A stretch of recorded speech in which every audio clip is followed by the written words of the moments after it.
It-tniġġis tad-dawl tul il-Kosta Maltija jidher li qed jaffettwa l-popolazzjoni tal-garnija. Riċerka li saret minn BirdLife Malta mir-Royal Society for the Protection of Birds u mill-Università ta' Gießen turi li l-popolazzjoni ta' din il-ħlejqa naqset b'18%. Jattribixxu dan għat-tniġġis tad-dawl minn vapuri li jkunu wieqfa fil-baħar u binijiet qrib il-kosta fost dawn it-terminal tal-passiġġieri taċ-Ċirkewwa.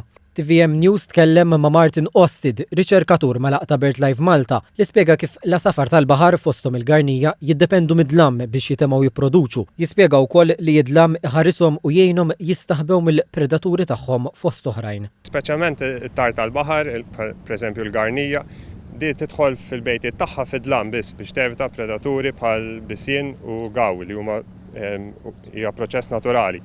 Imma d-dawl artifiċjali ħarba dil-imġieba.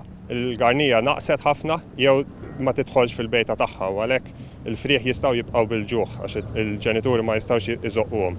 Mistoqsi fuq soluzzjonijiet biex jittaffa l-impatt huwa elenka numru ta' miżuri li jistgħu jittieħdu fosthom il-kulur tad-dawl li jagħti lejn l-isfar aktar milli lejn l-abjad. ċertu postijiet jistgħu jiġu mitfija dwal għax jibqgħu mixew la meta ma jkunux qed jintużaw, pereżempju s-South Key, nifhmu li s-South Key jintuża biss meta jitrakka l-vapur miegħu ma mhux dawn ma jkunux li kollha u daw għal b'mod eċċessiv.